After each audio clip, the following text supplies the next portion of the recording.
கர்த்தருடைய பரிசுத்த நாமம் மேம்படுவதாக. இந்த நாள் இந்த காலவேளையிலே கர்த்தர் நம்மை அவருக்கு பலப்படுத்தும்படியாக நமக்கு தருகிற வார்த்தை லூக்கா எழுதின சுவிசேஷம் அதனுடைய 21வது அதிகாரம் அதனுடைய 13வது வசனம். ஆனாலும் அது உங்களுக்கு சாட்சியாவதற்கு ஏதுவாயிருக்கும். கர்த்தருடைய பரிசுத்த நாமம் மேம்படுவதாக. இந்த வசனத்தை கொண்டுதான் தேவன் தேவஜனங்களாகி நம்மை இன்று அவருக்கு பலப்படுத்துகிறார். இந்த வசனம் ஒரு காரியத்தை தெளிவாய் நமக்கு கற்றுத்தருகிறது. அதுதான் தேவபிள்ளைகளாகி நாம் தேவனுடைய சாட்சியாக இருக்க வேண்டும்.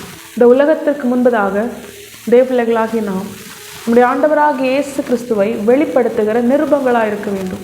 ஆண்டவராகிய இயேசு கிறிஸ்துவின் அன்பின் அடையாளமாய் தேவபிள்ளைகளாகி நம்மை இந்த உலகத்திற்கு முன்பதாக தேவன் நிறுத்தி வைத்திருக்கிறார். இதற்கு எவ்வளவு வேணும்?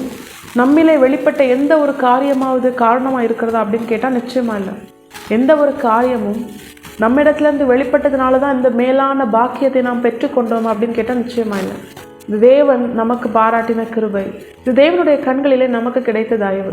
தேவன் நம்மேல் வைத்த மிகுந்த அன்பினால் தேவன் நம்மை இந்த உலகத்திற்கு முன்பதாக சர்வ வல்லமையுள்ள தேவனாகிய நம்முடைய ஆண்டவராகிய இயேசு கிறிஸ்துவை வெளிப்படுத்துகிற அவருடைய சாட்சிகளாய் தேவன் நிறுத்தி வைத்திருக்கிறார். இந்த வசனமும் அதை தான் சொல்லுகிறது. ஆண்டவராகிய இயேசு கிறிஸ்து தம்முடைய சீஷர்களிடத்தில் பேசி கொண்டிருக்கும் பொழுது அவர் சொன்ன காரியம்தான் இது. இவைகளெல்லாம் நீங்கள் சாட்சியாவதற்கு ஏதுவாக இருக்கும்னு ஆண்டவர் சொன்னார். தேவபிள்ளைகளாகிய நாம் அவரை வெளிப்படுத்துகிற அவருடைய சாட்சிகளாக இருப்பது தான் தேவனுடைய விருப்பம். இன்று நாம் அந்த நிலையில் இருக்கிறோமா? நம்மை பார்க்கிறவர்கள் நம்முடைய தேவனை அறிந்து கொள்ளத்தக்கதாய் நாம் நம்முடைய வாழ்க்கையில் இருக்கிறோமா? தேவனும் அதைத்தான் விரும்புகிறார். லாசர் நிமித்தம் அநேகர் ஆண்டவராகிய இயேசு கிறிஸ்துவின் மேல் விசுவாசம் வைத்தார்களாம். அவர் ஒருவரே ஒன்றான மேதேவன் என்றும் நம்மோடு கூட இருக்கிறவர்கள் அறிந்து கொள்ளத்தக்கதாய் நாம் அவர்கள் கண்களுக்கு முன்பதாக நம்முடைய தேவனுக்கு சாட்சியாக இருக்க வேண்டும். இப்போ இந்த காரியம் நம்முடைய வாழ்க்கையில் நிறைவேற வேண்டுமானால் ஆண்டவராகிய இயேசு கிறிஸ்து நம்முடைய சீஷர்களுக்கு ஒரு காரியத்தை சொல்லுகிறார். ஒரு காரியத்தை சொல்லிவிட்டு தான் அந்த காரியம் உங்களுடைய வாழ்க்கையில் நடப்பதனால அது உங்களுக்கு நீங்கள் என்னுடைய சாட்சிகளாக இருக்கிறதற்கு ஏதுவாக இருக்கும் சொல்கிறார். இப்போ நாமும் நம்முடைய வாழ்க்கையில் நம்முடைய ஆண்டவராகிய இயேசு கிறிஸ்துவின் சாட்சியாக இருக்க நம்மை தகுதிப்படுத்துகிற நம்மை அதற்குரியவர்களாய் மாற்றுகிற காரியம் என்ன அப்படின்னு நம்ம தெரிஞ்சுக்கிட்டாதான் நாமும் நம்முடைய வாழ்க்கையில் தேவனுடைய சாட்சிகளாய் இந்த உலகத்துக்கு முன்பதாக நிற்க முடியும். அது என்ன அப்படின்னு நம்ம தியானிக்கும் போது இதற்கு முந்தின வசனத்தை நம்ம வாசிச்சோம்னா, இவைகள் எல்லாம் நடப்பதற்கு முன்னே என் நாமத்தின் நிமித்தம் அவர்கள் உங்களை பிடித்து ஜெப ஆலயங்களுக்கும் சிறைச்சாலைகளுக்கும் ஒப்பு கொடுத்து ராஜாக்கள் முன்பாகவும் அதிபதிகள் முன்பாகவும் உங்களை இழுத்து துன்பப்படுத்துவார்கள். கர்த்தருடைய பரிசுத்த நாமம் மகிமைப்படுவதாக. இந்த இடத்துல ஆண்டவராகிய இயேசு கிறிஸ்து எந்த காரியத்தை சொல்லி இந்த காரியங்கள் உங்களுடைய வாழ்க்கையில் நடக்கும் பொழுது நீங்கள் எனக்கு சாட்சிகளாக இருப்பீர்கள் என்று சொல்லுகிறார் தெரியுமா? சீஷர்கள் ஐஸ்வர்யவான்களாய் மாறும் பொழுது அல்ல, சீஷர்கள் உயர்ந்த ஸ்தானத்தை பெற்றுக்கொள்ளும் பொழுது அல்ல, சீஷர்கள் மற்றவர்களால் துன்பப்படுத்தப்படும் பொழுது, அதிபதிகள் முன்பாகவும் ராஜாக்கள் முன்பாகவும் அவர்களை நிறுத்தி அவர்களை துன்பப்படுத்தும் பொழுது அவர்கள் தேவனுடைய சாட்சியாய் மாறுவதற்கு அது ஏதுவாக இருக்கும்னு ஆண்டவர் சொல்கிறார். தேவபிள்ளைகளாகி நம்முடைய வாழ்க்கையில் அப்படிதான்.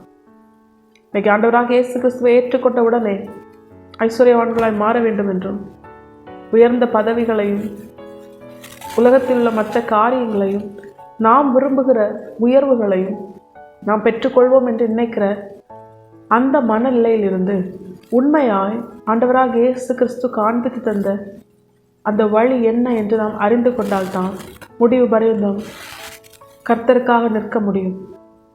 உண்மையான தேவனுடைய சாட்சிகளாய் நாம் நம்முடைய வாழ்க்கையில் மாற முடியும்.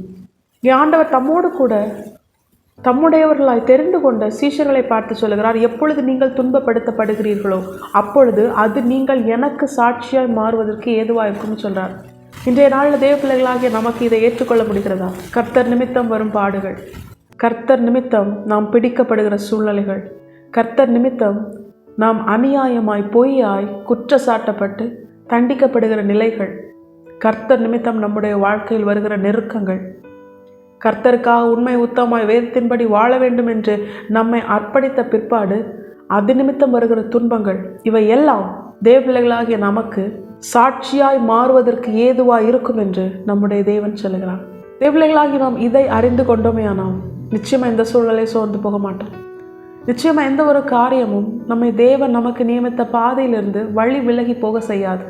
நமக்கென தேவன் நியமித்த ஓட்டத்திலே நாம் ஓடி முடிக்கும் பொழுதுதான் அந்த நித்திய ஜீவனை நம்மால் சுதந்திரிக்க முடியும்.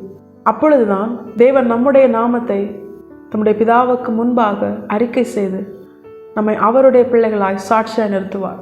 பரலோக ராஜ்யத்திலே அவருடையவர்களாய் சாட்சி பெறுவதற்கு முன்பதாக இந்த பூமியிலே ஒவ்வொரு நாளும் மற்ற ஜனங்களுக்கு முன்பதாக தேவபிள்ளைகளாகிய நாம் நம்முடைய ஆண்டவராக இயேசு கிறிஸ்துவுக்கு சாட்சியாய் வாழ வேண்டும்.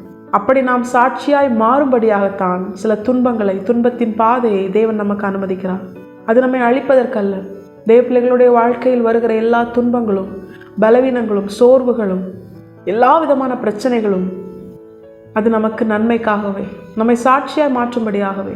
இன்னொரு காரியத்தையும் தேவன் நமக்கு கற்றுத்தருகிறார். அதுதான், எதனால் இந்த துன்பம் வருகிறது அப்படின்னு பார்த்து நம்மிடத்தில் ஏதாவது தவறு நம்ம செஞ்சு அதனால் இந்த துன்பம் வந்ததுன்னா நாம் அதை திருத்தி கொண்டு நம்மை தேவனுடைய பாதத்தில் அர்ப்பணிக்கும் பொழுது அந்த துன்பத்திலிருந்து தேவன் நம்மை விடுவிப்பார்.